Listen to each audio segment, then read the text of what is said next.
kang mawawala sa finals night, ha? Oo naman. Promise. Saka alam ko naman mananalo ka. I know. See you later, okay? Sige, bye-bye, love you. Love you too.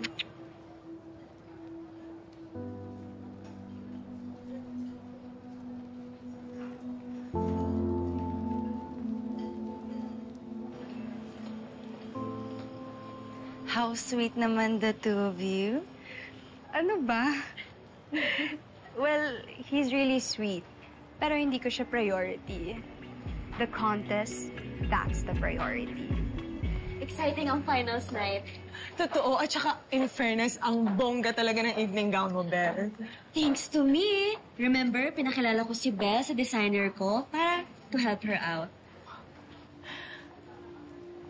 Oh, Belle, bakit wala kang kibo? Na ano ba? Na-pressure ka ba sa finals? Ano ba nangyayari?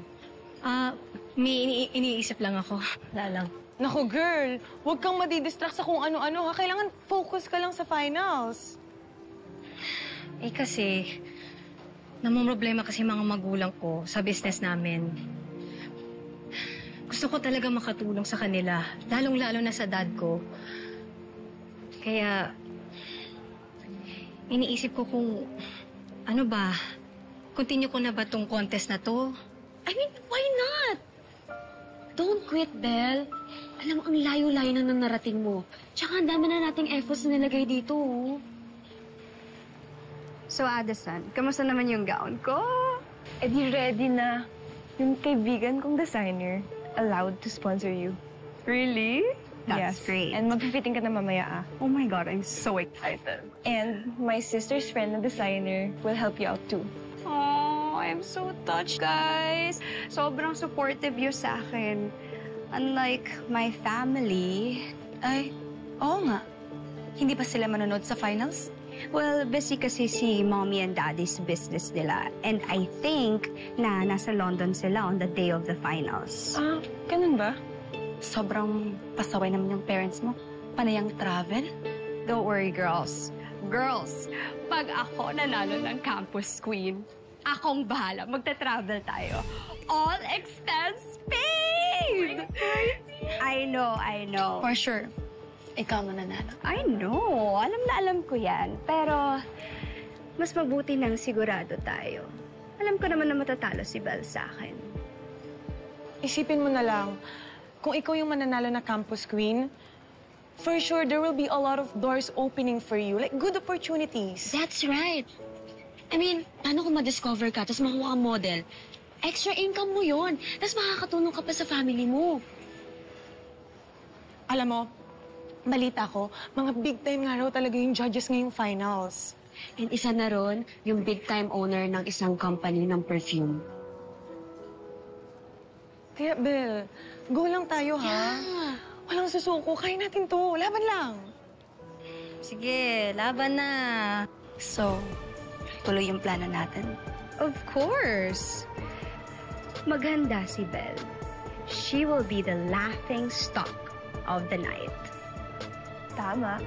Diba?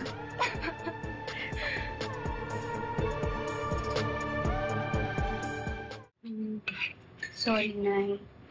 Pero hindi talaga kayo pwedeng umattend ng finals ng campus queen. Bakit naman, anak? Gusto lang naman kitang mapanood. Siyempre gusto ko ipakita yung suporta ko sa'yo. Di nga pwede eh. Unang-una, ano naman yung isusuot mo? Pagmumukha ka lang kawawa dun. Tali, magdahan-dahan ka naman sa pananalita mo. Punong-puno ka ng vitamin N. Ano naman yung vitamin N na yan, Tyrone, ha? Ang nega mo. Nagpapakatotoo lang naman ako eh. Sa halip na suporta yung matatanggap ko, pag hindi maganda yung suot mo, baka pagtatawanan lang ako. Anak, gusto lang naman talaga kita mapanood. Hindi ko na lang sasabihin na nanay mo ko. Basta gusto ko na doon lang ako ng gabing yun. Gusto lang kitang makita, anak. Sige na, anak. Sige na, pag-iisipan ko. Paalam na.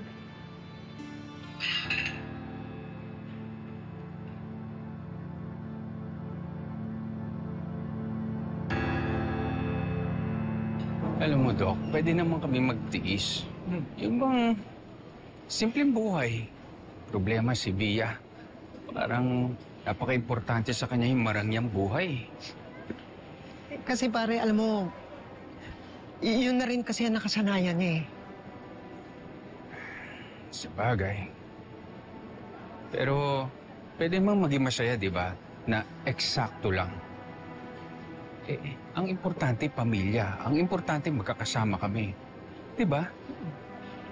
Alam mo pare, minsan naiisip ko tuloy, ano kaya kung si Rosel kaya nakatuluyan mo? Ibang-iba siguro ang buhay mo ngayon. Rosel! Ay, ma'am, ka. Ang ganda ng arrangement mo, ha? Salamat. O, ito, tip yan, ha? Para sa'yo. Ay, ibinigay ko na yung bayad kay Jacinta. Kaya okay na yan. Naku, ma'am, maraming salamat po dito.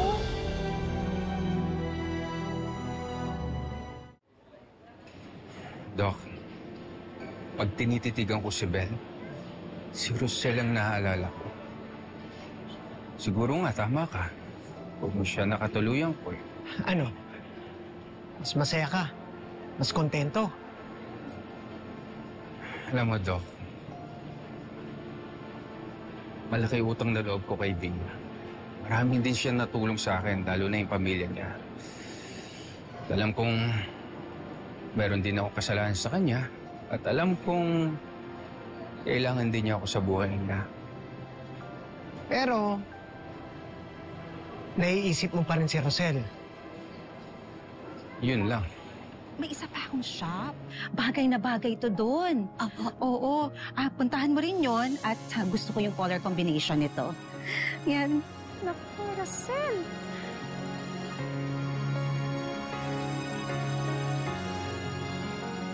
Si Rosel yun, ha?